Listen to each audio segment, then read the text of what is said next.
of the Small Business Health Options, the Shop Exchange, is called to order on June 26, 2012 at 9:30 a.m. Welcome, everyone. We welcome the members of the committee and the members of the public. And let's do the roll call. Who's in Las Vegas? I don't have my glasses on today. I can't see very well. Sorry.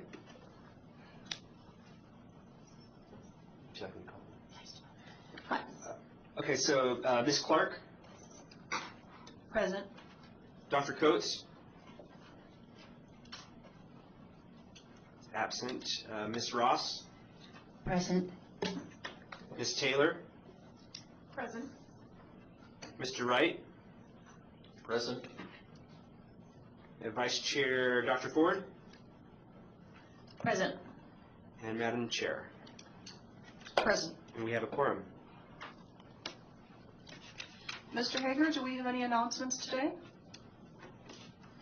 I wish we did, but as the Supreme Court has decided to wait until hopefully Thursday, there are no announcements at this point. Thank you very much. Our next item on the agenda is public comment. Are there any members of the public in Las Vegas who would like to provide comment at this point? No one in Las Vegas. Thank you. Any members of the audience in Carson City who would like to provide comment? No one. Anyone on the phone? No public comment. We move on to agenda item number 3, approval of the minutes of the June 5th, 2012 Advisory Committee meeting.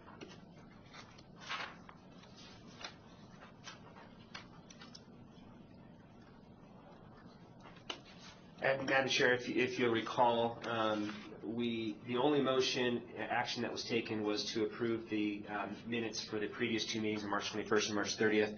We had a lot of lively discussion about the shop exchange agenda item number 5, and then the power went out before we could actually make a motion or take any action. So this is basically a continuation of that. Well, it's not a continuation of the meeting. It's a different meeting, but it's it will be discussing many of the same items that occurred at that meeting. So with that, we'll be happy to take a motion on the minutes or any changes to the minutes if there are any.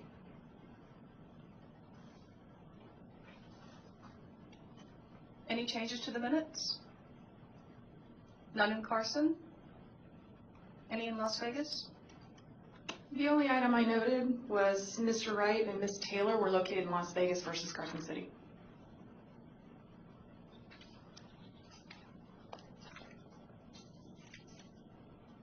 Any further changes? No further changes. Can we have a motion to approve the minutes with that change? I'll make a motion to approve the minutes with that change. Second. The motion, do we have a vote? All in favor say aye. Aye. Aye. That sounded unanimous. Any against? None against. The board meeting minutes for June 5th, 2012 for the advisory committee are approved. And just for clarification, that was, I believe that was Ms. Clark on the motion, and was it Dr. Coates for the second? It was Wright. I'm sorry. Still Wright. Mr. Wright. Oh, Dr. Coates isn't here. Thank you. Moving on to the next item on the agenda, discussion and possible action regarding the status of work completed for the committee, including 4 sub-items, and I will let Mr. Hager handle those items. Agenda item number 4 is actually, other than changing the dates, identical to the last item.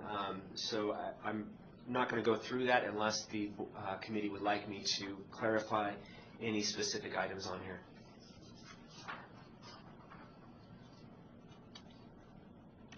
No requests for clarification are forthcoming. Do you need a vote on that? No. No vote is necessary on item number 4, so moving on to item number 5 on our agenda. Discussion and possible action regarding the small group market and shop exchange with several sub-items. And Mr. Hager, if you would. So again, for the record, John Hager, the item number 5, again, is very similar to the previous version of, on the previous committee meeting. We have made a few changes based on some of the comments that were made during the meeting and some information that we've found since then. So we actually included that in using blue underline for additions and deletions and red strike through. I can't recall exactly how far we got through this previously. I know we got through item number 1. There was a lot of discussion on whether we should merge the markets. It appeared that the committee was leaning toward not merging the markets. A couple of different items, additional items. As far as merging the markets, that would require legislation. I don't remember if we brought that up. So in the blue, you'll see that we've included that there would be legislation required. We're not sure if the carriers would support or oppose such legislation. My guess is it would be opposed, but that's just a guess. If we were to merge the markets, it would add yet another variable that the carriers need to take into account, and each time you add a variable that's unknown, you add risk and therefore increase premiums. So there would be concern that premiums overall would be higher than they would be in their 2 separate buckets, individual and small group. And the other thing to take note of, which actually isn't in the blue, is that if we were to recommend that we merge the markets, that would be a decision that would be market-wide. So it wouldn't just be in the exchange, but it would be outside the exchange as well. So any product that is sold outside the exchange would be in this merged market as well. And because of that, we would need the Division of Insurance's buy-off on that, and we would need to submit legislation again to combine that. I'm not sure if they are, I believe they're actually separate chapters in NRS, so you'd have to do a whole combination of 2 chapters. It would be a little more complicated than simply saying we're going to merge the markets. And so staff's recommendation would be that we do not merge the markets, that we leave the individual and small group markets separate, and then as far as the small group, 2 to 50 employees, and the mid-size, or sometimes they call it large group, 51 to 100 employees, we would also recommend that that remains separate as well as it is today until we are required to combine them starting in January 2016. Would you like me to continue on with this, or do you want to take each of these separately, or? I think I like the format of the last meeting where we went through all the items and then we voted at the end, although hopefully we won't have a power outage this time. Maybe I could pause here for any questions that the committee might have, or any clarifications, anything you want me to jog your memory on for this item.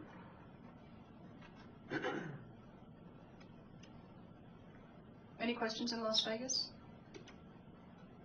Doesn't appear any. None in Carson City. We shall go on. So item number 2 was whether or not the qualified health plans in the individual and shop exchange should be identical. In this one, we added that it should be noted that this item appears in both the Plan Certification Management Advisory Committee as well as the shop committee as well as this committee. As noted in agenda item number 4, the Plan Cert Committee has recommended to the board that carriers be allowed to offer qualified health plans in either or both exchanges, individual or shop, at their discretion. That qualified health plans not be required to be identical in the individual and shop exchanges. If there are differences between that committee's recommendation and this committee's recommendation, then those differences would be reconciled at the board level. So as of right now, the Plan Certification Committee recommendation is that they remain separate, that you're not required as a carrier to offer the same plan in both the shop exchange as the individual exchange, that they can offer separately. Now, if you are a carrier and you want to offer a plan in the shop exchange, according to the Affordable Care Act, you have to offer both a a gold and a silver plan in the shop exchange. If you were to offer something in the individual exchange, you would have to offer both a gold and silver plan in the individual exchange. And if you want to offer plans in both, you would have to offer plans both gold and silver in both exchanges. So that's how that would work. But as I indicated, and I guess I should correct myself from earlier, the agenda item number 4, there was a difference in the fact that we included the recommendation of the Plan Certification Committee for your reference. I'd forgotten that we had added that. So with that, are there any questions from the committee on item number 2? There's no questions from Carson City. How about Las Vegas?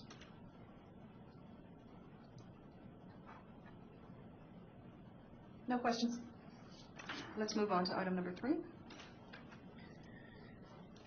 Item number 3, we're provided the plan design options under various levels of actuarial value. They were reports from the Kaiser Foundation.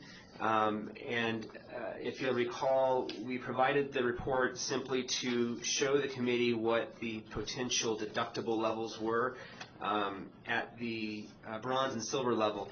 There was another report by the Kaiser Foundation about a year ago that included similar information, but it provided information from 3 different carriers. And I believe it included the bronze, silver, and gold levels. I can't recall exactly, but you can see here what the different actuarial values are. The bronze level at a 20% coinsurance, which is pretty typical. I think there are some plans that might offer 30%, but I don't think it goes much higher than that. But you can see that the estimated deductible level is $4,300 or $4,400 for a 20% coinsurance at the bronze level, and a $2,000 deductible at the silver level at 20% coinsurance. I believe at the gold level it gets into the high hundreds, and then in the platinum level I would expect to see a couple $100 or no deductible potentially. So those are kind of the deductible levels that we are talking about, and so that kind of leads into agenda item number 4, which talks about standardization within each plan level. So I'm going to go take these both together, and then we can ask questions at the end of this about 3 and 4 together. So we received some recommendations from our consultants, and basically the recommendation from the consultant was that we set that the board or the committee together set standard deductible coinsurance and copay levels. Carriers are concerned with that because they have different marketing points that they want to hit. They have different things that they want to emphasize. The nice thing about standardizing the copays, deductibles, coinsurance is it creates a good apples-to-apples comparison for consumers to try and understand what they're purchasing. Basically, if you were to standardize those items, that would make the carriers compete on quality, on administration, on networks and things like that. So it would force the carriers to compete on specific quality items as opposed to coinsurance, copays, deductible levels. On the flip side of that, this is kind of taken into the context of a pre-ACA world where there are no standard actuarial values.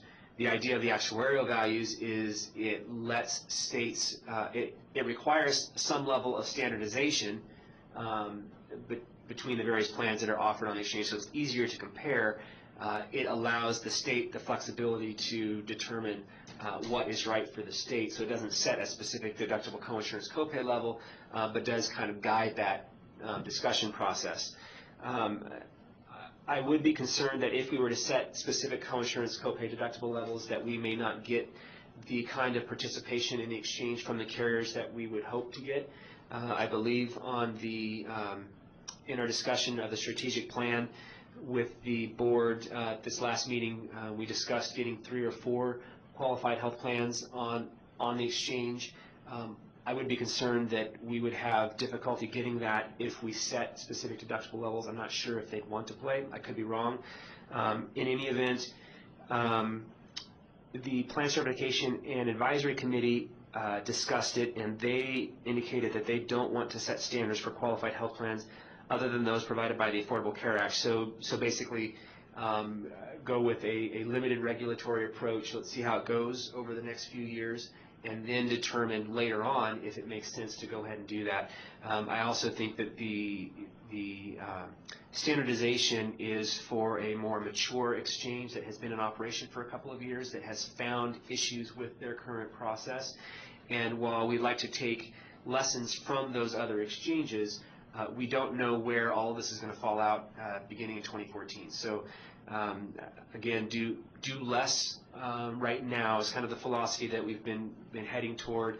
And when I say we, I mean not just staff, but the board as well. And I think this committee, in some of its key principles, has discussed kind of letting the market fall out and figure out what's going to happen over the first few years, and then start with making tweaks as necessary.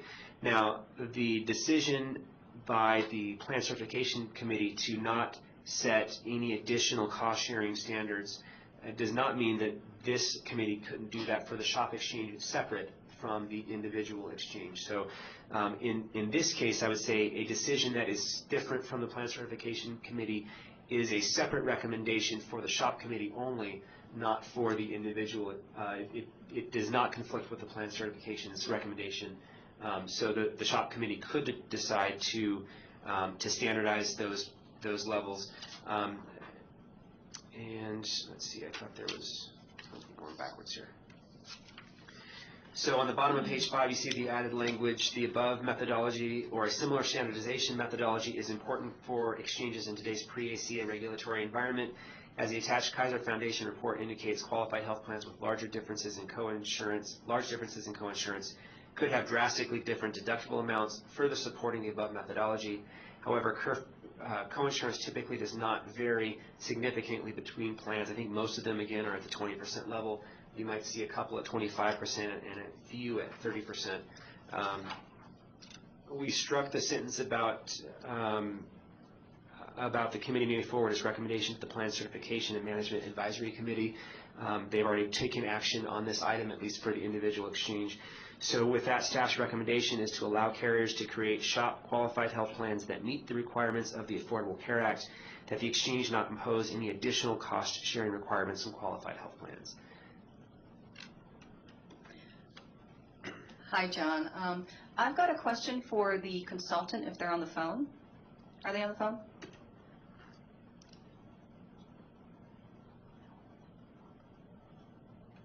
I might be able to answer your question for you, though. Okay. I wanted to ask the consultant if they agreed that the ACA mechanism of reviewing plans and rating equates to the apples-to-apples comparison in a standardized plan. Is it going to, because I think that if you do have the, oh, was that somebody on the phone? No.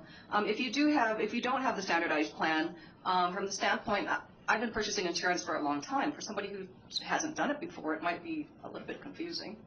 However, perhaps the ACA mechanism of reviewing plans equates to an apples-to-apples comparison. And I kind of wanted to ask some questions about, do you agree completely with that? I really would like to hear why the consultant has a different opinion.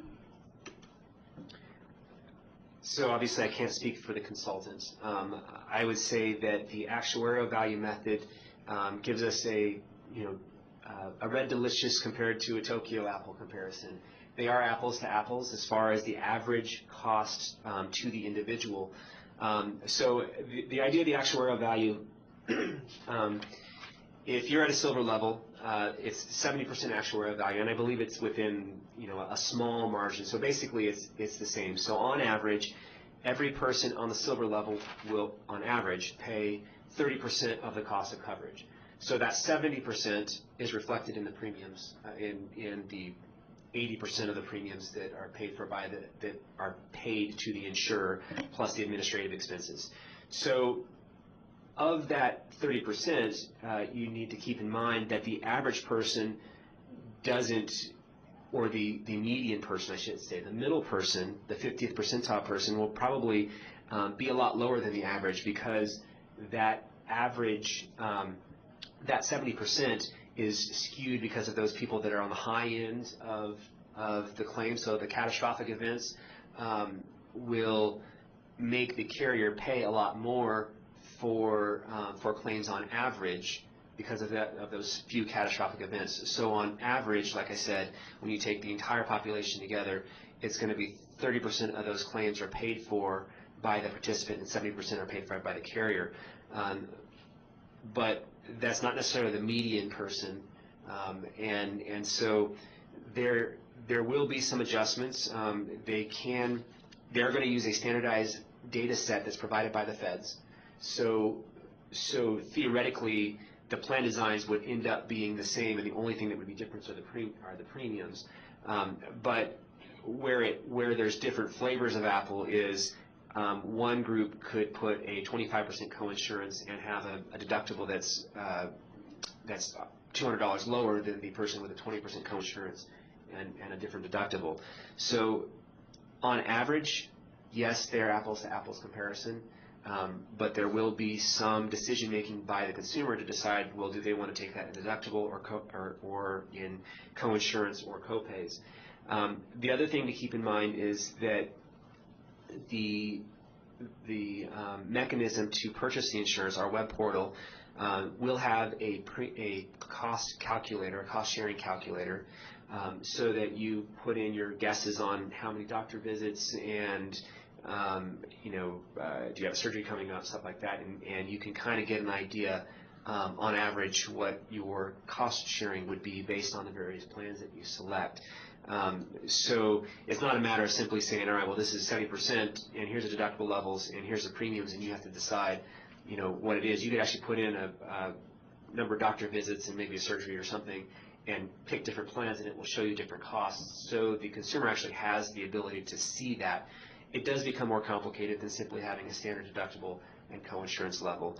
But as we've stated before, there is concern that we could turn the carriers off to participating in the exchange because of that, and it would be staff's preference that we see how it goes in the first year or two and then make these decisions to make changes in a future year if we notice that it isn't working. My guess is because everything will be out on the web portal, you might see some divergent plan designs in the first year that still match the right actuarial values, but you'll see them coming to a similar point maybe in the second year. They're going to try and mimic probably the plans that are more successful.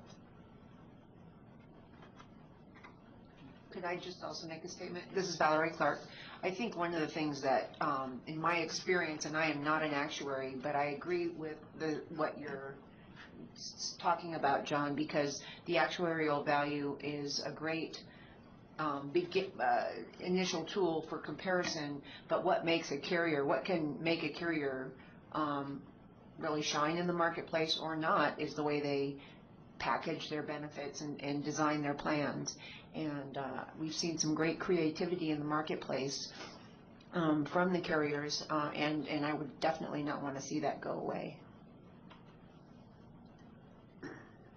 I have an additional question. Because we're dealing with the shop exchange versus the individual market, we're dealing with the employer as the consumer, although the ultimate end-use consumer is, of course, the employee. Thus, when we were dealing with the employers and consumers, we use brokers to purchase health insurance. Because we use brokers to purchase health insurance, don't you think that we're possibly eliminating the consumer confusion portion just on the shop exchange, not the individual market? John?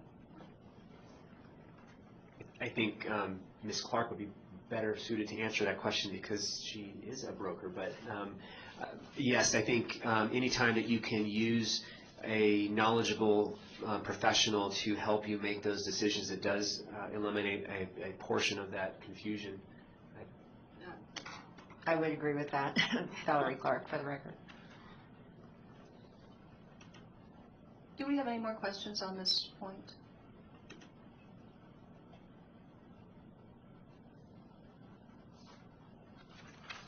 No more questions. Let's move on to item number 5.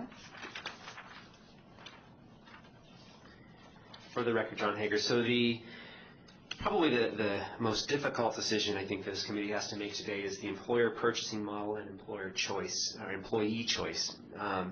So you see the different options on page 7. We discussed this. I think maybe we got cut off at some point in this discussion here, but it might have been the next one. We made a couple of minor changes. You'll notice on option E that there's the gray in platinum and bronze. And it doesn't even have to be gold and silver. A carrier they have to offer a gold and silver plan, but if they were to offer a package that has a number of plans, they wouldn't necessarily have to have those plans in the same package. What we're trying to show here is that a carrier can offer what staff's recommendation was that, well, there's two pieces to it.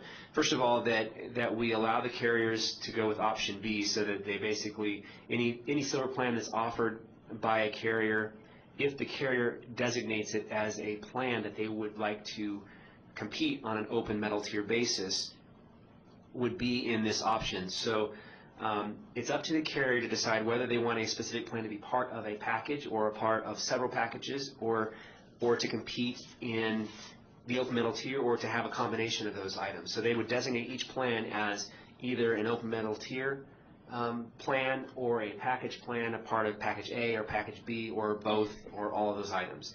So if an employer said, I want to offer my employees the silver level plans, then what that does for the employee typically is it allows them to choose among very similar plans as far as cost sharing goes, but that it allows the employee to choose basically for network. If their provider's on one plan, or with one carrier or another, they can choose the appropriate plan, and so you may not have all of your employees using the same providers. Obviously, it's a diverse workforce out there. So by allowing them to choose different carriers, they can choose different networks and find the providers that are right for them. The way I think it's typically done today is option E, where a person goes to a broker and they say, we want some choices, and a single carrier typically, I believe, and Ms. Clark can correct me if I'm wrong, but a single carrier says, all right, here are your options, and it could be that they just want one plan, and this is the plan that my employees are going to get, or it could be that the carrier offers 7 plans. I believe it's up to the carrier, it's up to the employees, or employer, excuse me, with assistance from the broker. But basically what option E is trying to illustrate is that a carrier says, all right, I've got this set of packages, these set of plans. Could be one plan, could be 7 plans. It could be, they have to be at one of the actuarial, they each have to be at an actuarial value, bronze, silver, gold, or platinum, but you could have plans that are overall 4 actuarial values. It's basically up to the carrier to decide what packages make sense for employers out there. So you basically have 2 ways that the carrier is competing. If an employer was to choose option B, where an open metal tier plan, then basically the plans are competing at the employee level, because they're all available to the employees.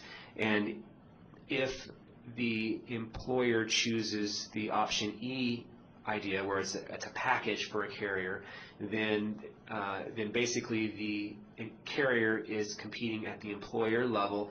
The employer is picking a carrier. Now, when you do that, the carriers typically have a set network, so maybe there are certain providers that won't be in that network, but you have a range of cost sharing that is open to the employees. Option D is very similar to the Utah model. What Utah has indicated, and I think I've included it on the back on page 8. The Utah Exchange currently covers approximately 300 employers and about 7,000 covered lives. The average number of employees is 11 to 13 employees per employer. The Utah Exchange asks all employers to offer to their employees all plans from all carriers. So they could technically, technologically, they said it's possible to do any of the options A through F, but that they have requested that their employers choose option D, and so far the employers have done that. In the Utah Exchange, if you're an employer, I think typically you're going to want to offer as much flexibility to your employees as possible. The downside to that is it makes it difficult to determine what your cost sharing might be, and we've got some mechanisms in place in the web portal itself to help an employer determine what their cost sharing will be. Basically, they peg it at a certain level, but Utah has a couple dozen carriers, similar to Nevada, but only about 5 with measurable market share. I think we have closer to 8. We have three of the carriers, I believe, have about 85% of the market share, but I think we have 8 pretty decent-sized players in Nevada. The Utah Exchange has 3 carriers that are open to new enrollment on the exchange. A 4th that used to offer planes has closed to new business to focus resources on a wellness program. Utah utilizes a risk adjustment program within the shop exchange to mitigate potential rate increases due to adverse selection. In the first year of the risk adjustment program, only about $4,000 was transferred between carriers. So if you divide that by the 7,000 covered lives, you're only looking about, 60 cents per life for the year. So not a very significant transfer. So what Utah has indicated is that the differences in the risk, that there really wasn't a bunch of adverse selection using that model. So theoretically, if we were to do that, there would, if we were to choose option D, there would not necessarily be a ton of adverse selection if everything were like Utah. I can't guarantee that everything's like Utah. I don't know if that would actually be borne out here. Again, using the cautious approach,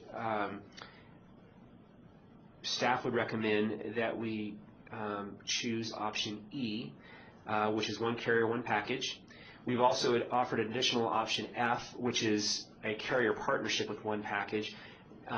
And likely this would basically be option E, where a carrier partners with another plan. It's offered through 1 carrier, but it would allow things like if you have a carrier that's dominant in the north and 1 carrier that's dominant in the south, and they want to try and get market share, they could partner up for those employers that have employees in both the north and the south, something like that. So that's the idea behind option F. So again, staff's recommendation was to go with option E and F, basically option E, so that it's as similar to today's market as possible, but also open it up to option B, where the carrier could designate a plan as a open metal tier plan, and leave it up to the carrier to decide whether or not they want to play in that market. So each plan would have its own designation. So if you have a plan Z, it would have a designation as an open metal tier plan, or it would have a designation as package B, or maybe the carrier wants to offer it with a multiple set of packages, so packages B, C, and D, and maybe they want to offer it under the open metal tier as well. So it would be an open metal tier and package B, C, and D plan. It's up to the carrier to decide how they want to package that plan. Again, it's the cautious approach to ensure that we have a lot of plans that are offered on the exchange. And then in a couple of years, once we've got some experience under our belts and we've got carriers that are offering qualified health plans on the exchange, if we decide that there is a method that we would like to allow them to use, then at that point we start tweaking it. The other option that I didn't think of until right now is you could offer options E, B, and D and let the carriers again decide how they want to offer that. They could designate it as a specific type of plan, and then the employer would choose that kind of designation to be able to choose what they want for their employees. I hope that makes sense. I hope it wasn't too rambling. I have a question. Please. This is Valerie Clark. Are you, by looking at B, E, and F, are you really just almost saying we should do D? I mean, when you look at all 3 of those, wouldn't it just be easier to go with option D, because it kind of is, it's pretty close to that anyways? Yes, and so it would certainly be easier to just offer option D. And so what the intent of this is that the employer chooses, if we say we have options B and E, the employer says, all right, I want my employees to have option B. And then their employees have the choice of any plan in that tier. Or they say, I want my employees to have option E, and then I'm going to pick a package for them. And then the employees have any choice within that package. If you were to offer option D, the employer has no choice about it, which it's not necessarily a bad thing because their employees have lots of choice. The employees have a lot of choice. The concern again with this one is potentials for adverse selection. Those concerns weren't borne out in Utah, but again, this is a different market, and so there are concerns that if we open it up to all of those plans, that the adverse selection issue might scare carriers away from the shop exchange. Okay, Valerie Clark, I understand now, and that makes perfect sense to me. Thank you. I have a question, John. Why would it scare the carriers away if we did D? The more adverse selection that you introduce into a market, the higher the premiums have to be. If you end up raising premiums too high, remember that we're only requiring this for the shop exchange. We're not requiring this for the outside market. So carriers still have the option of providing their plans on the outside market. If there's too much potential for adverse selection inside the market, inside the exchange, they have to raise their rates to cover that risk, and so they end up with higher rates. Well, if their rates are so high compared to the outside market that employers start going to the outside market, then we don't have a viable exchange from the employer side as well. The insurers will not take that risk if they see a big disparity in their premiums because they have to account for regulations that or rules that we're imposing on them in the exchange. If they see too much of a disparity in the premiums, they're not going to offer it in that area because they don't want to waste the time, the administrative and licensing expenses, so they'll just offer it outside the exchange and not play. That's the concern that we have. Another question. This is Diane Ross. Is option D really what the individual person looking for insurance would have? Yes, on the individual exchange, not the shop exchange. On the individual exchange, an individual would basically have option D. They can choose. They'll first choose a tier, and then they'll choose a plan within that tier. So is this better then for the consumer? So they're just going from place to place or apples to apples? The option D is better from a consumer standpoint, from the respect that they have more options. And the apples to apples is, in this case, if they choose a silver plan, they're choosing the apples to apples that we talked about before among the silver plans. If they go to the gold plan, they're selecting oranges to oranges. But so there are different levels that are comparable at each tier. The consumer would have to make a decision on where they want to go in that. They'd have to decide which tier they want first, and then choose what plans are available in that tier.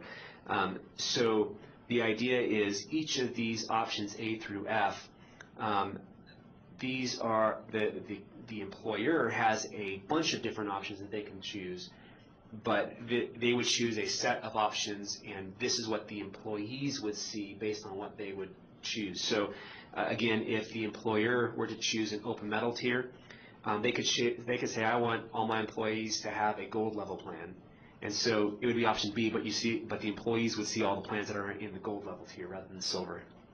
That's shown here. The employer could say, I want to offer a package from carrier A, or well, in this case, it's carrier B, and it has a bunch of different plans in that package. And so once the employer chooses that package, his employees or her employees could choose any plan that's inside of that package, and they wouldn't see the rest of the plans that are offered to other individuals. I have a question in Vegas. This is Kelly Taylor. So when I'm jumping ahead a smidge bit, when we talk about employer contribution levels and say we set it at 50%, so the employer is required to contribute at least 50% of the premium. If we choose option D, are we saying that the employer is going to have to contribute 50% of whatever their employees choose? Would that be constrictive to them and increase their costs, maybe something they can't afford?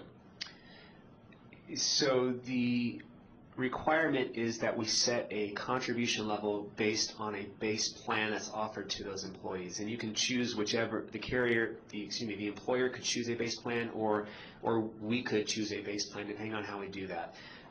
But basically so let me back up a little bit.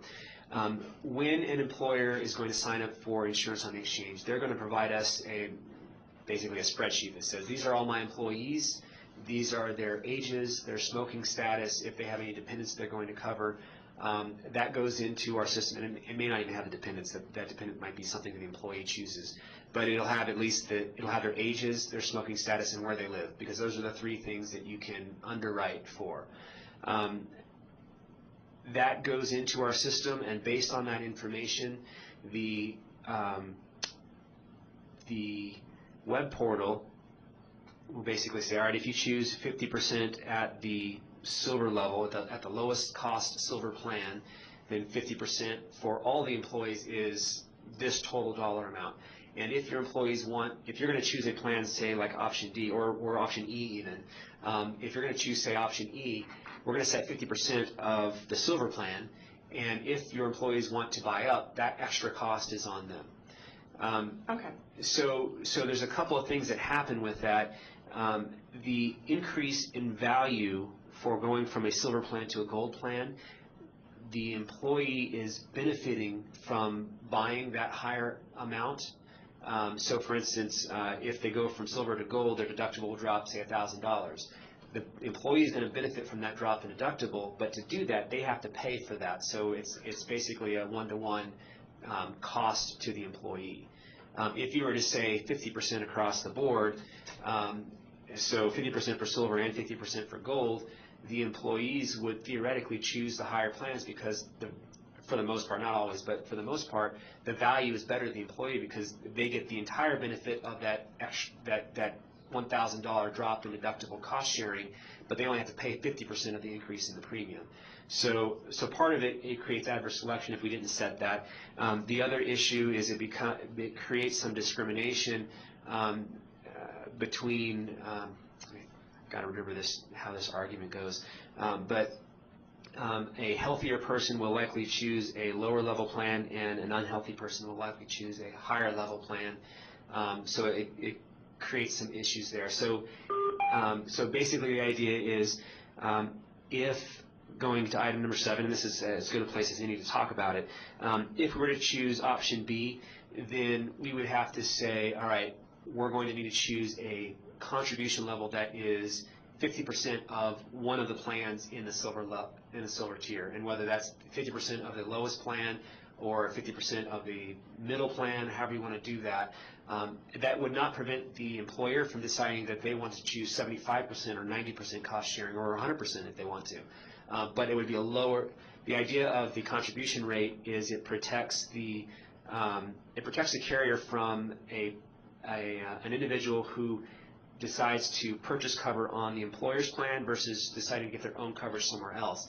If there's a minimum contribution rate, they are incentivized to choose a coverage plan on the employer's plan, and so it keeps the participation rates higher, and it minimizes, again, that adverse selection and the risk to the carrier. So if you were to do option B or D, you would the exchange would set some type of base plan, and it would be 50% or 75%, or whatever the committee and the board decide, of that base plan. If you were to choose option E, the carrier could decide what they want the minimum contribution level to be, or the minimum participation rate, because it's one carrier. And so I think that kind of is what item number 7 is about: the minimum contribution and participation rate participation requirements, and how you peg that to a specific plan and what it is. I also have a question. This is Valerie Clark. I just want to make sure I'm clear on options B, E, and F. If we were to choose those 3, are those just examples? Are we saying that we would never allow an employer to have access to a bronze level plan? No, those are just examples. Okay. It would be too confusing if I put X's in all of the boxes. Okay, I just wanted to make sure. No, so if an employer decided that they wanted to choose a open metal tier, they could either choose a platinum tier, a gold tier, a silver tier, or a bronze tier. And their employees would see any plan in that tier that was chosen by the employer that is designated by the carrier as an open metal tier plan. If they were to choose option E, then the employer would choose they would say, I want to choose a package for my employees, and then they would see a bunch of different packages that the broker would help them choose from carriers A, B, C, D, E, F, G, H, I'm getting optimistic here, I, J, from all of the carriers, and they would have to choose within a carrier what specific package they want, because a carrier might create 3 or 4 different packages for their employees. Once they do that, then the employees would see any plan in that package that's designated by the carrier as part of that package.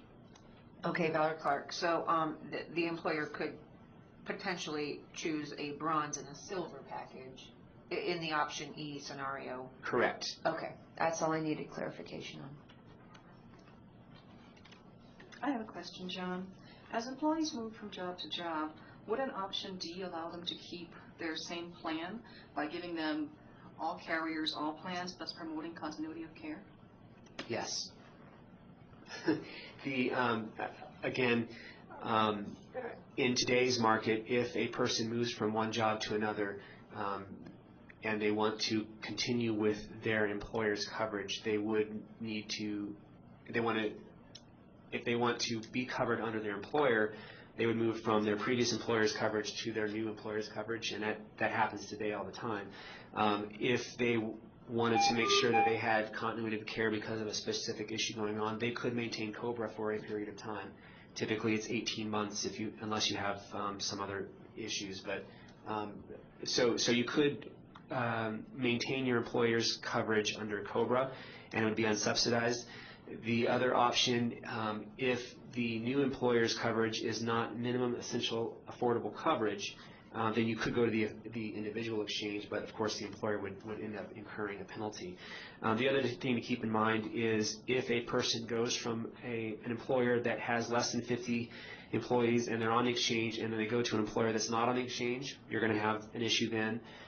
If that employee goes to a large group, a large employer, you're still going to have that issue. So you could minimize some of it if you go from one employer that's on the shop exchange to another. However, our initial targets for the number of employers to start off with are in the hundreds to low thousands for the first 4 years of employers, and there's some 30,000 employers in the state of Nevada, or at least there was in 2009 before the recession really hit, but I imagine that there's still well over 25,000 employers. So the chances that you go from a shop exchange employer to and those are small employers, so the chances that you go from a shop exchange employer to another shop exchange employer is pretty small. Okay, and this may be a simplistic question, but do we know that option D would add cost for the employer? Do we know that? You don't need to know with certainty, but more likely than not. Yes, more likely than not it would. The reason would be because of the concerns of adverse selection, you're adding risk to the carrier. The carrier, because of that risk, will add a premium to that, add an additional premium to that to cover that risk. And then if you're requiring a set contribution level, if the premium is $20 higher per employee, that means that if the minimum contribution level is 50%, the employer would pick up that $10, that 50% of the 20 per employee. Now, it may not be a lot, but it could add up over time. It could be that the premiums are higher in the first year or two while the carriers get used to it, and then they gradually come down as they realize that it's not such a concern. But again, it's hard to tell. Again, another way that the committee and the board could go about doing this is to choose options E and F together, and then B and then D, and let the carriers decide where they want to put the plans and if they want to play in that market. And Valerie Clark, I would also just add that you might not see so much, what my biggest fear would not be the additional premium, it would be the carriers pulling out of the marketplace. That's where I see option D being a little bit tricky. Well, from my standpoint, the additional premium is a concern. Absolutely. If we have the same type of risk adjustment program that Utah has, would we avoid this additional premium cost? It looks like it's pretty negligible for Utah. What about Nevada? Are we so different, demographic, that we would be able to avoid the adverse selection through the risk adjustment program? So if you were to implement a risk adjustment program for the shop exchange, then theoretically that should mitigate the increase in premiums. The idea of a risk adjustment program is that the carriers are confident that they're not going to lose their shirts by making a premium that's too low, and that if a premium is and it's more than just risk adjustment. There's also reinsurance programs, the risk corridors programs that are going on at the federal level. But if you were to implement a risk adjustment program, if the carriers believe, and it really is a matter of the carriers thinking that it's going to work. It's the power of the mind in this case. If the carriers think that it will work, then they would not add that risk, that extra premium onto it. It's hard to say what they would think. This is Diane Ross. I have a question, which may be silly, but it would seem to me that the more options, the more competition. Am I right? Yes and no. So if you were to choose option D and all the carriers played, then an employee would have all of the choice. They would gravitate towards certain plans, and most likely they'd gravitate toward the cheapest plans. And the carriers would have to adjust, and theoretically, yes, there'd be more competition. The problem is if there is too much potential for adverse selection, you risk the carriers leaving the market, and that would actually reduce competition. And in the long run, theory of economics, you have lower, you have reduced supply, then you'd end up with increased costs. So it's a sticky question, and it's actually very theoretical, but yes, theoretically, if all the carriers had to play, then certainly there would be more competition. But I don't think we want to get into requiring the carriers to play in the market would be a real sticky situation. Valerie Clark. So if we approved, hypothetically, if we approved B, E, F, and D, would the carrier then have the option of saying, well, we're not comfortable with D, but we are comfortable with B, E, and F? Would that carrier still be in compliance then, or? Yes. So the intent of this would be to allow each carrier to decide for each plan how they want to compete. So they could decide that they want to, they would like one plan to be part of package A in option E, and then another plan is part of the open metal tier, and maybe they want to try and see what it's going to be like for the all carriers, all plans. So they would choose for each plan, they would designate where they want that plan to compete. At least in the vision that we have for this. The committee could decide, no, if you're going to offer a plan by the insurers, then you have to offer it in all these different areas. But again, that could drive away carriers. I think that if we give the carrier the option of putting their plan in each of these items, then that will let the market speak for itself and decide where these plans end up falling. It could be that most carriers decide to go with option E. They're kind of shaky on B and D because those are new concepts. But maybe you have one or two carriers that say, you know what, I kind of like that idea. We're going to try and put that in there and try and get that market. And you might end up seeing people gravitate toward that. It's hard to say. I have a question down in Vegas. This is Kelly Taylor again. So if we can move back to the risk adjustment program, has the reinsurance and risk adjustment committee started planning? You said if we decide on implementing something like that. I think the carriers, before they chose their comfort level on which of the deals we're trying to spin here, they want to know what type of program we may have or if we're going to have one. So do you know when that decision may be made? I don't. The risk adjustment and the reinsurance and risk adjustment committee has not made a decision yet on whether we run it or the feds run it. Either way, the program will be very similar. Whether we run it or the feds run it, there's going to be very little difference between the two plans, and it's market wide. It is, and I forget all the details on it because it gets complicated. But I believe the reinsurance program, all of the individuals, and if I'm wrong, Mr. Shippey might be able to help correct me, but I believe the reinsurance program, all of the individual and small group carriers pay a premium to get insurance basically from catastrophic losses.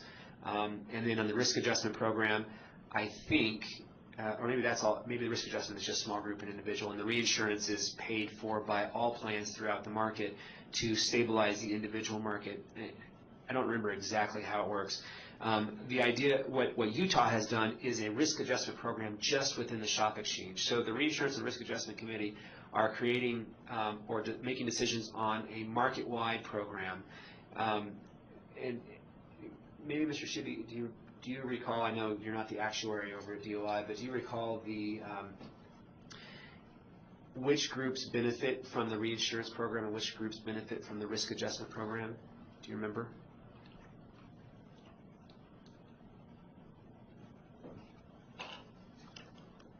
For the record, Glenn Shippey, Division of Insurance.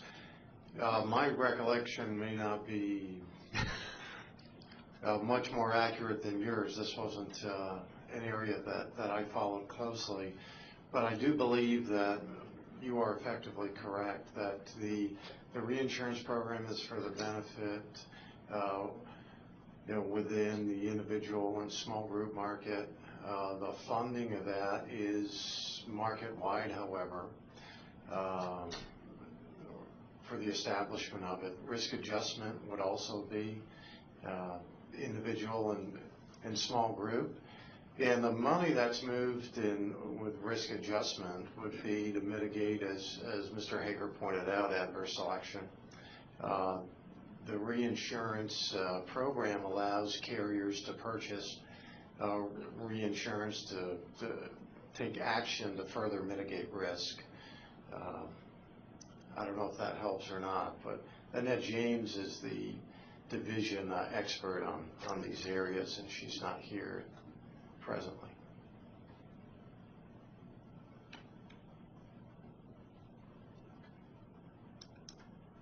So how long has the Utah model been in existence in using a risk adjustment program? I believe the Utah model has just finished its first year of the risk adjustment program. And I'm Thank you. pretty sure that the Utah exchange has only been operational for maybe a year more than that. I mean, not more than a couple of years. So did they wait about 12 months to implement the risk adjustment until they had the data to kind of see where the selection was hitting? I'm not really sure on that one.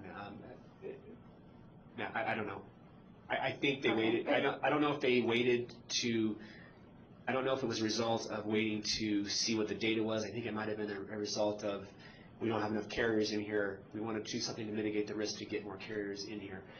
But again, I'm not sure. But that's just speculation. Okay. From a carrier perspective, I would think a good risk adjustment program would eliminate their concerns on option D if they thought that they could mitigate some of that risk in between the carriers with adverse selection. So that's why I'm asking those questions.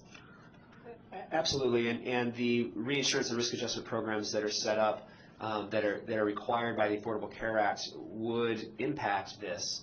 The question is how much and how confident are the carriers that risk adjustment reinsurance programs will mitigate enough of the risk so that they wouldn't increase premiums too much and push themselves out of the market.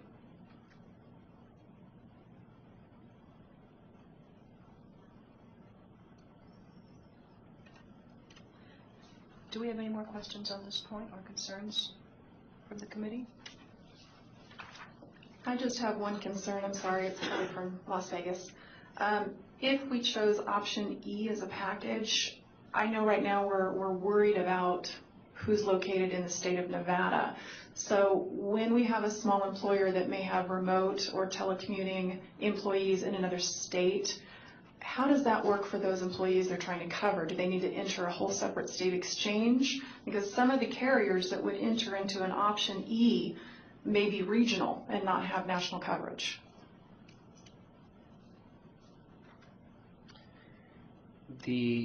Unfortunately, the Affordable Care Act contemplates state-based exchanges that are within the boundaries of the state. So if a person has employees both in Nevada and California or Nevada and Utah, then they would have to set up two separate, they'd have to go to two separate exchanges, the Nevada exchange and the California exchange, to make those choices for their employees. They could still do it. It makes it a little more complicated, obviously, for them, although maybe not necessarily any more complicated than it is today. They might have, right now, the choice would be, go through one carrier that has coverage in both California and Nevada. However, the issue with that, of course, is if a carrier provides coverage in both locations, that tends to increase the cost because they have to set prices that are well, I don't know, the market is set in each state. Maybe Mr. Clark can offer a better response. Yeah, I mean, in my experience, in a situation where we have multi-locations or employees in various states, we find a carrier that has a network that covers all of those states. And almost all carriers have that availability at this point in time. The biggest problem that we're going to run into, though, is that while a carrier, carrier B might have plans in a majority of states, they send in the census information, and it's going to come with the zip codes and where they live. And we're going to say, well, these people are eligible for the coverage through the Nevada exchange, but these people are not. And so they're going to have to go to a different exchange to get coverage for that. And we might be able to help assist in referring them or do a website redirect or something like that. And we haven't quite gotten that far yet. But because of the way the rules are set, they pretty much need to go to their own exchange.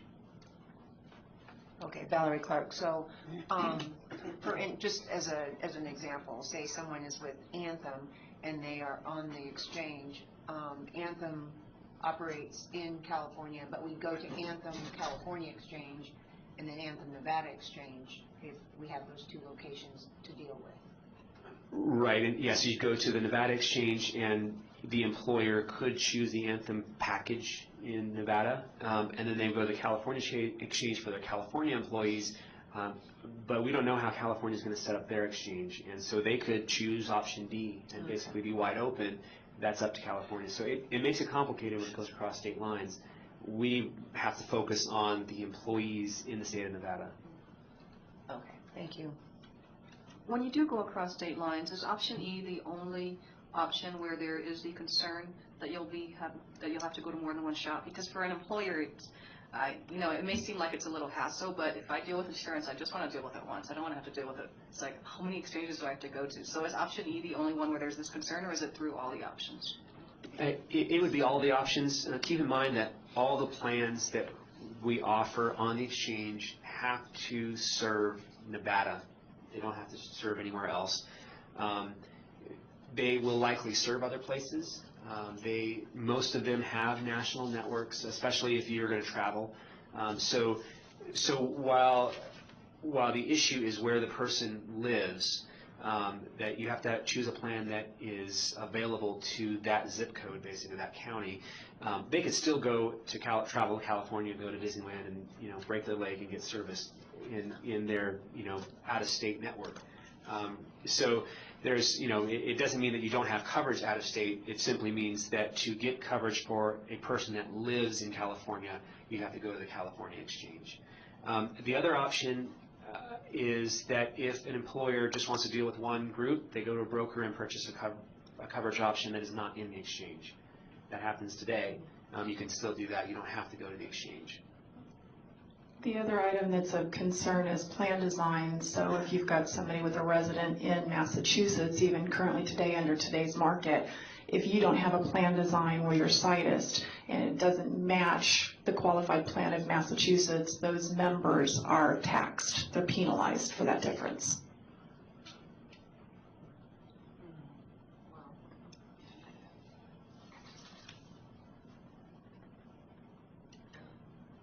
Do we have any more questions or concerns on this item? None in Carson City, any in Las Vegas?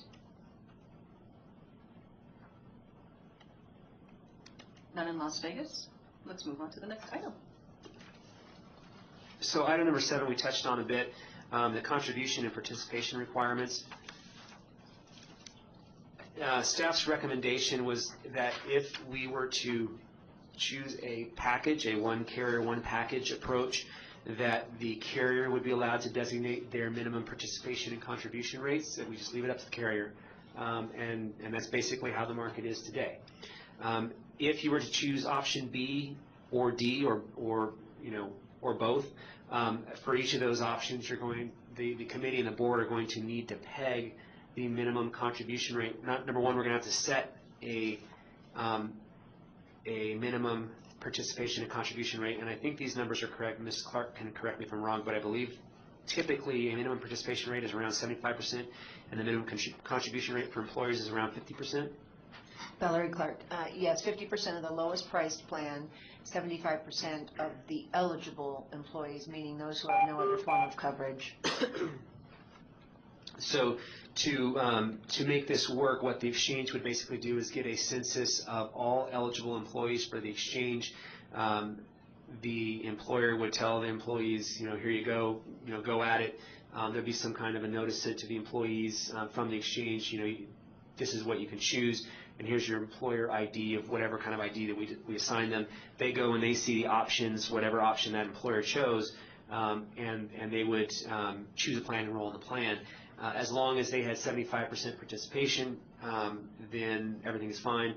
I'm not exactly sure what typically happens nowadays if you don't get 75%. If you get 70% participation, what will happen? They go back to underwriting and change the rates on you? What do they do? Valerie Clark, you don't get to write the plan.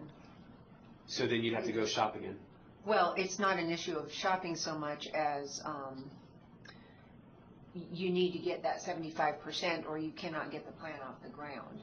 So a lot of times in those situations, I'll sit down with the employer and try and find a plan that is priced within a range that the employer can afford to contribute to. So it's a matter of working with the employer to get to a number that works to get the employees to participate, so we can get that participation where it needs to be for the carrier to be satisfied to approve the application.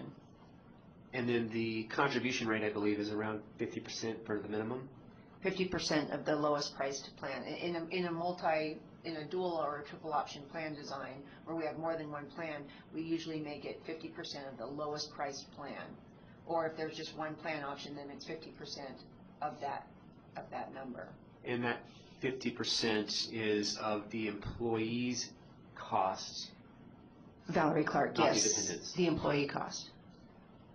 Now, one thing that's a little bit different, they're group rated right now, right? So everybody gets the same rate, is that right? Generally speaking, the composite rates are the most popular rates, meaning one rate for everybody. However, you will find carriers, especially in the smaller group sizes, usually 2 to 10 employees, that will do age banding. So something to keep in mind for this item, these will all be underwritten based on age and smoking status. So regardless, even though you might choose one package, these packages are set beforehand. The rates are set before the beginning of the year, and an employer goes in and chooses set plans that are already available. So there won't be group rating in this case. You simply choose a plan that's rated at that, for your specific. So an employee that's 25 years old that smokes will get a certain rate, and an employee that's 30 years old that smokes will get a different rate, or whatever the age bands are for that plan. So that's something to keep in mind. But staff's recommendation would be that if you were to choose option B and or D, that we choose a base plan to create the minimum 50% contribution rate. Now, for the open metal tiers, it's a little more simple. I think you've basically said, all right, the lowest price silver plan or the middle silver plan, and 50% of that, and the employees can choose any plan in there. The difference between a platinum and bronze plan, I think, can be quite substantial as far as the cost. So I don't know if it would make sense to say 50% of the cheapest plan, because the bronze plan may be quite different from the platinum plan. So you might want to choose a silver, or maybe the highest cost silver, middle cost silver plan, or something like that might be more reasonable. But at some point you have to choose a specific plan cost level to peg that contribution rate to. This is Dr. Ford. My question is more theoretical. Why can't we let the insurers decide the minimum like they do now? Why does the committee have to set that? I mean, if we're trying to give the carriers the most flexibility and the most, and let the marketplace run its course, why wouldn't we stick with the current model, which is letting the carrier set the minimum? So for option E, for the package where one carrier creates a package, they would set the minimum. It becomes complicated for options B or D because you have multiple carriers. So one carrier might say, well, I want my minimum participation rate to be 75%, and one carrier might say, no, we're going to set a minimum participation rate of 60%. Well, in that case, which one do you choose? Because you're allowing the employees to choose from a number of different carriers, you need to make it standard across the board. So for instance, if you had carriers A and let's say all we had is carrier A and carrier B, and carrier A had a 75% participation rate and carrier B had a 50% participation rate requirement minimum. And you said, all right, open metal tier, my employees are going to choose any silver plan. Well, if I have 60% enrollment, does that mean that they can't choose carrier A and only carrier B? Does that mean it becomes really, and so then if let's say I have, most of my employees choose carrier A that has a 75% participation rate, but only 60% of them apply. It's below that carrier's 75% minimum.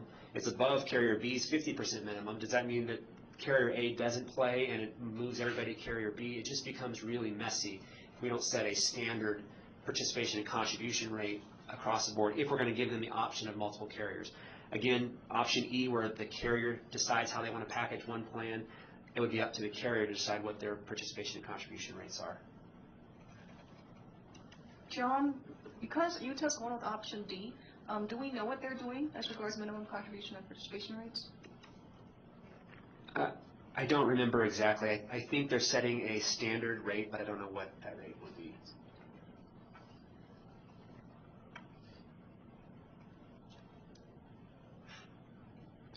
So for this item, staff's recommendation is that for the open metal tier option, that the exchange set a minimum employer contribution rate equal to the median or middle minimum employer contribution rate offered in the packages submitted by each carrier. Actually, that should be the open metal tiers for each carrier. So again, in the package plans, the carrier will set the rate is staff's recommendation, the two rates. For the if we choose options B and D, at the time we were thinking the middle employer contribution rate. I don't know if so basically the carriers could each submit a contribution rate and then we choose the middle one. That could make it difficult for the carriers to determine their underwriting if the carriers are all over the board on the contribution rates. The idea behind making it a calculation is that it allows the market to move slightly with, depending on where the carriers push the market.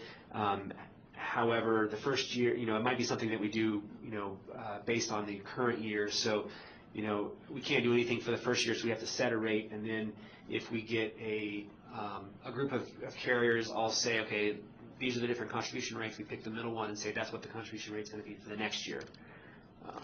I don't know if the board could do it in any different way it wants to, and we don't really have an opinion on it. Staff doesn't have an opinion on it other than that it needs to be pegged to something. Valerie Clark. So I just worry about this employer contribution rate being set by people who are not, I literally will design a package around $150 employee contribution, which is considered probably in this exchange would be considered low. I just worry about setting, and maybe I'm misunderstanding what you're saying here, but what I'm reading here is you want to set the minimum employer contribution at a rate equal to the median.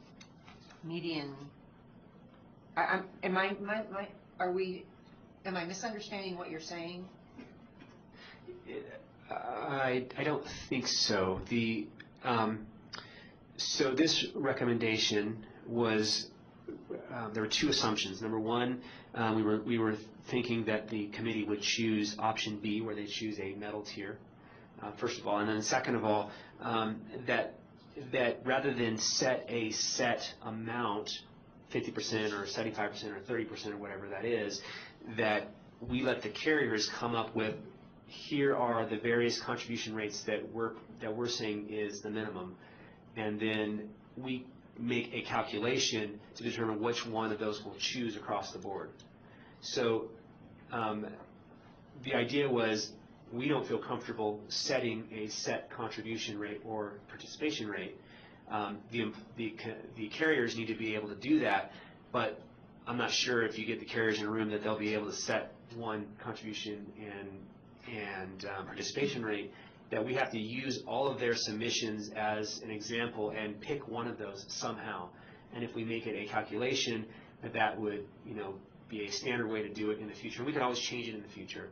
Okay. But I just, like you said, you're concerned about setting a set contribution rate, and so are we, Okay. not being the insurance companies. So how do we have to set something in some way that doesn't scare off the carriers. Employers. Or the employers, correct. Yeah, absolutely. Yeah, That's what I'm concerned about right at this moment is, are we getting too close to dictating to employers something that they might not be able to meet up with, thereby pushing them out of the exchange before they've even had an opportunity to get into it? So. Could be. Valerie Clark, for the record. So I just, the way, I don't want to sound too pro-insurance company, but the way it's done right now works, which is a 50% contribution to the plan that is the least expensive plan that the employer purchases. It's in the package or whatever they're purchasing. And I think it prevents adverse selection. It gives the employer choices and options to deal with their budget and their what they need to do. And it's very broad in terms of that option. So I definitely see that being the most enticing for employers. So your recommendation, make sure I get this correct, is that the minimum contribution rate be set to 50% of the lowest priced plan for either options B or D if the committee chooses one of those options. Correct. And if we make that the recommendation, you might want to put in that that's what's happening right now, and it seems to be working, because we have employers purchasing health plans. Any recommendation of the committee, I'll provide some information to help the board understand why the committee made the recommendation. Valerie Clark, I mean, that would be my recommendation. I deal with employers every day, and I know that this is one of the top 2 to 3 items in their budget, and we don't want to start to dictate too much, or we might lose them. And then as far as participation rate, is it your understanding that typically 75% is the minimum participation rate? In the small group marketplace, I know of no carrier that does not operate that way.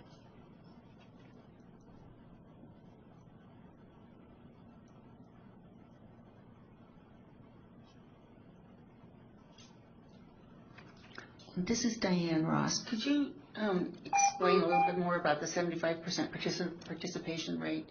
Does that mean that each carrier says, give me an example, because I'm not sure I understand that. So from my understanding, typically what happens today is a carrier will offer plans, and a broker will help an employer choose plans. They'll get a census of all of the eligible employees that can get insurance coverage. Of those eligible employees, let's say there's 100 employees, to make the numbers easy, if they get 75% of those employees to participate in those plans, then they offer the coverage that keeps on going and everything's fine. If they only get 74 or fewer employees in that plan, then from my understanding, the carrier will not offer that plan to the employees. So the broker will work with them. I think what Ms. Clark just said earlier was, the broker will work with the employer to choose a contribution rate and a plan that gets more participation so that the carrier will actually participate.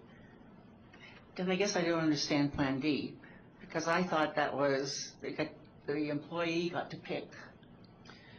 Correct. So in option D, the employee gets to pick from all of the different carriers. The idea of the 75% participation rate is that the employer still has to ensure that 75% of his employees participate, and if they don't, then they can't participate in the exchange.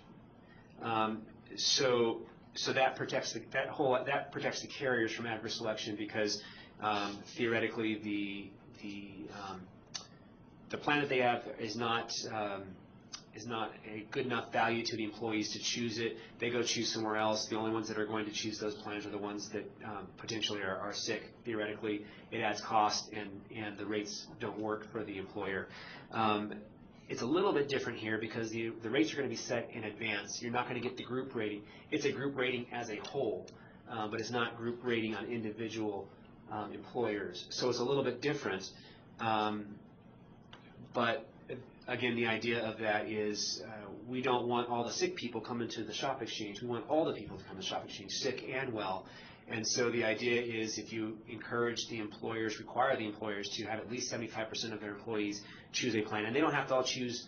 You don't have to have 75% of participation for carrier A. It can be spread out among all the carriers, but you have to have a standard minimum participation rate so that you minimize, again, that adverse selection and the increases in premiums. Thank you.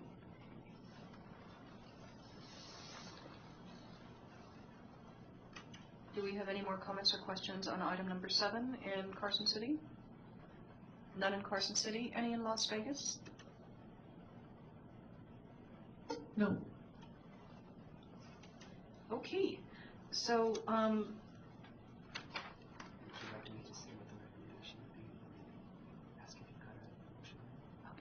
right, Mr. Hager, could you please list the recommendations to us as discussed today, and then we will see about motions and voting on it. Thank you. All right, staff's recommendation that with regards to item number 1, merging the individual and small group markets, that the individual and small group markets remain separate, that the small group 2 to 50 employees and mid-sized group 51 to 100 employees markets remain separate until the markets are required to be combined in 2016 by the Affordable Care Act. Do we have a motion to accept staff's recommendation? Valerie Clark, I make a motion to accept staff's recommendations on number 1. Do we have a second? Kelly Taylor, I second the motion. All in favor? Aye. Aye. Aye. None against? The motion passes. Item number 2. Staff recommendation number 2 regarding offering the same qualified health plans in the individual and shop exchanges. Staff's recommendation is to allow carriers to offer qualified health plans in either or both exchanges, individual or shop, at their discretion, that qualified health plans not be required to be identical in the individual and shop exchanges, and that certification requirements for qualified health plans offered in the shop exchange be no different than the requirements for qualified health plans in the individual exchange. Do we have a motion to accept the staff's recommendation?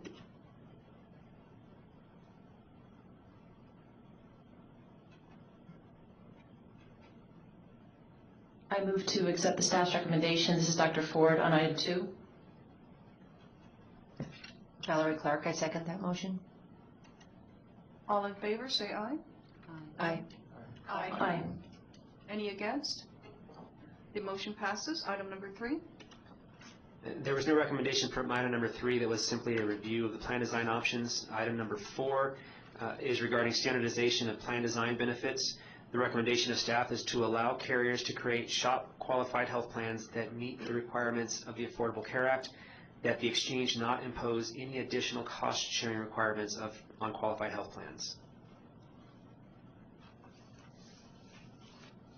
Do we have a motion to accept staff's recommendation?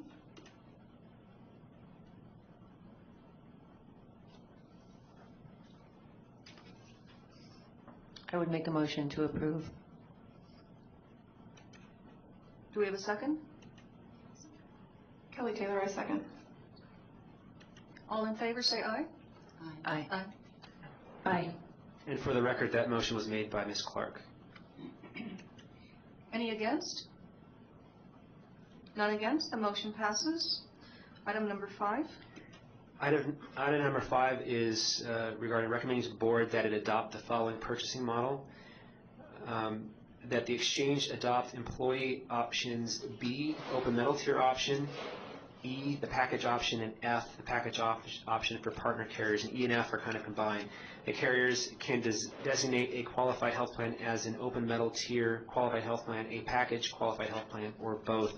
That was staff's original recommendation, and it might make sense to maybe, if the committee is comfortable with that, voting on that item, and then if you would also like to include item D, which is all carriers, all plans, with the understanding that the carriers would be able to designate a plan as any one of these 3 groups.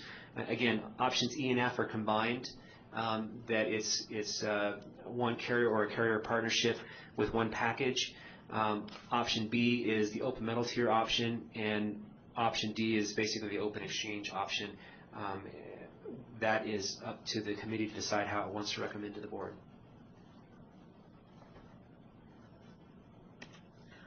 I would actually recommend that it go forward as the exchange adopt employee options B, open metal tier option D. Let me see how that was worded.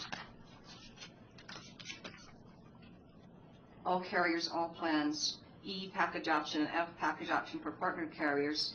Carriers can designate QHP as an open metal tier, QHP, a package QHP, or both. And that we also recommend that the that the shop implement the risk adjustment program that's used, or the type of risk adjustment program that's used in Utah to get rid of the adverse selection as part of the recommendation to the board. Is that okay? That is certainly okay. Any recommendation that the committee would like to make is okay.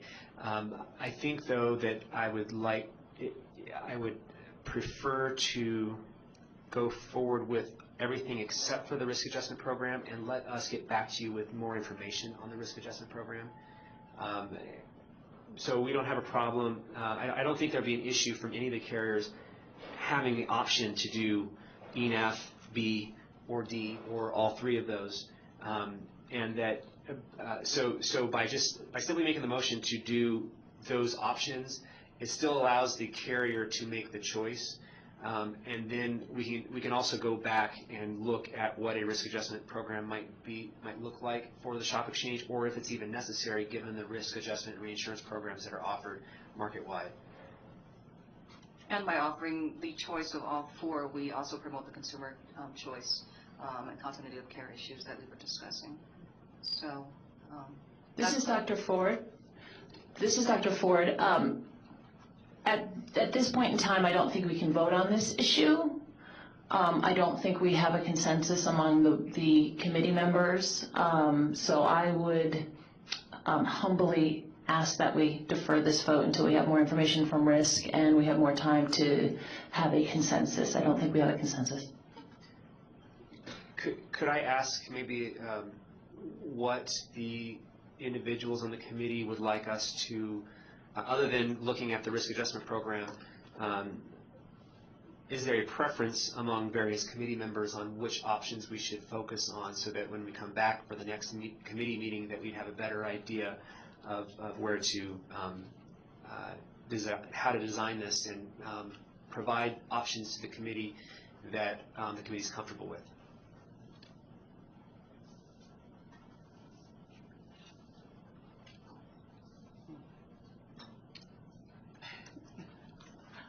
I guess I'm not sure I understand why we're not in, how do we know we're not in consensus? This is Dr. Ford. Right now, with the information I have, I would be in favor of a Plan D, all plans, all carriers.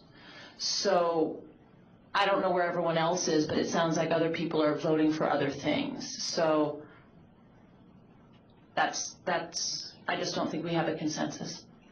This is Valerie Clark. I think that knowing, in terms of voting today, I could easily vote for B, D, E, and F, knowing that the ultimate decision lies with the carrier as to whether they want to participate or not.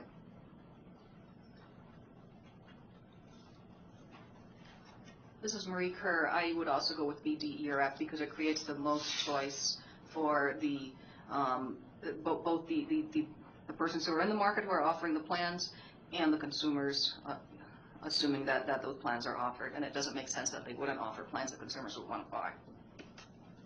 This is Kelly Taylor. I don't disagree with the point that offering B, D, E, or F would maximize consumer choice.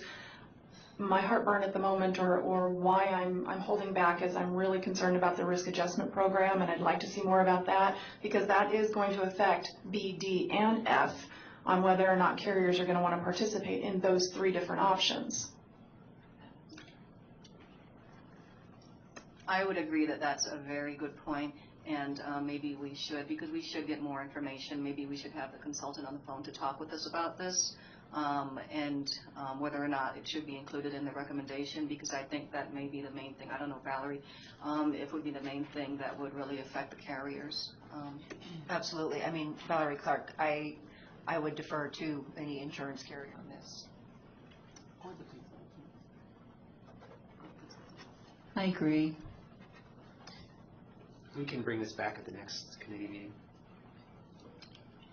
All right, so we're deferring a vote on recommendation on item number 5. Moving on to item number 6.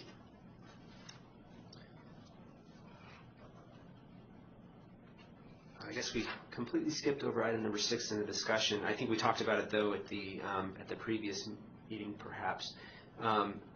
There was discussion on whether or not we should limit the number of qualified health plans a carrier could offer on the shop exchange, or if we just let the carriers decide how many plans they want to offer. A possible concern is that a carrier would try to add a bunch of different products on the exchange, so that there's a lot more choices that are all carrier A, and so you've got more likelihood that you choose carrier A. However, we're going to have rules in place in the web portal that does a random selection of carriers, so that their plan is randomly selected as first, so that you don't have as much of that, and the extra plans would be pushed toward the bottom of the list, I guess. And so you'd be able to filter it or sort it by the price, but all the plans that have a $100 premium would be randomly selected about which ones are first. So it should give each carrier the same opportunity. So it shouldn't make a difference.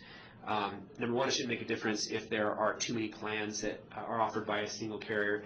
And number two, we don't really think that the carriers are going to do that because it costs money administratively to administer a bunch of different plans, to license the different plans. So we think that the carriers will self-regulate. Again, as with other items, staff is in favor of letting the market see where the market falls over the first couple of years, and if we see an abuse at that point, then we start making rules about it, but otherwise set no limits. So staff's recommendation on the number of plans offered by each carrier in a given tier is that the exchange set no limit on the number of qualified health plans offered in the shop exchange. And again, on the shop, unlike the individual market, we have brokers acting for the employers as purchasing agent, which would assist us with filtering all those plans. Did we have any thoughts from the consultant on this item? They didn't have any comments on this item. All in favor of going forward with staff's recommendation? I'm sorry, do we have a motion to go forward with staff's recommendation? This is Kelly Taylor. I make a motion to move forward with the staff's recommendation on item 6. Valerie Clark. Second. Sorry.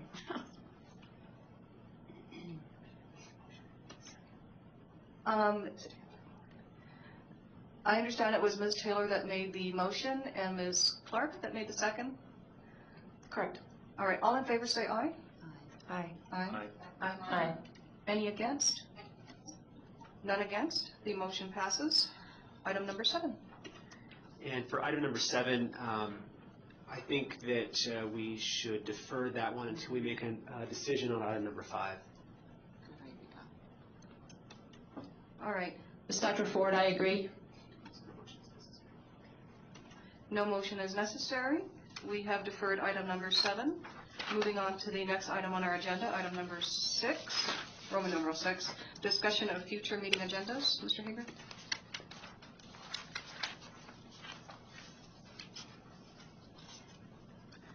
So on the next SHOP committee agenda, obviously we're going to include a discussion about the employer-employee choice and the risk, potential risk adjustment program, and whether or not the risk adjustment program that is market-wide will be sufficient to for the concerns of the committee. I was handed a note by the Division of Insurance that the reinsurance program supports only the individual market, not the group market. So we're only looking at risk adjustment in this case. We'll talk about the recommendations on whether the exchange should establish minimum contribution and participation requirements. And then we will briefly discuss the premium billing, collection, and remittance requirements and develop recommended approach. However, I think most of that is already done by the vendor. We should be able to announce who the winning vendor is soon. At the next committee, we'll definitely be able to discuss the winning vendor. And if it's necessary, we can have them come and make a presentation, although I'm not sure it's necessary. But again, most of those items for billing has already been determined, as they already have a product that is a workable exchange product in use today. So with that, I'll be happy to take any additional recommendations on what should be included in the next committee agenda or future agendas.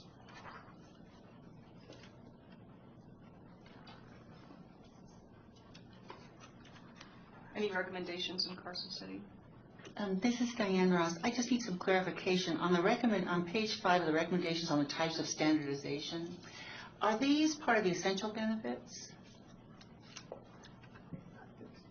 No, it's two separate things. So the essential health benefits are things that are covered. For instance, covering a type of surgery, covering a type of procedure. The items that were provided in agenda item number 5 are cost-sharing amounts. So the essential health benefits package that's going to be set by the Plan Certification Committee and the board is what is covered. And the discussion that we had on cost sharing was about what the deductibles, coinsurance, and copays would be for each of those items. So then these are part of the standard plan. It's the coinsurance and that one. These are the things that are going to be offered. Is that right? So every plan has set deductibles, coinsurance, and copays, and when you get them fine-tuned into a set actuarial value, that will tend to standardize them somewhat. So the items on item 5 are specifically talking about how much the employee or the consumer pays for each item, for each of those types of items. The essential health benefits package talks about what types of medical procedures and things are covered, as opposed to the cost sharing. Thank you.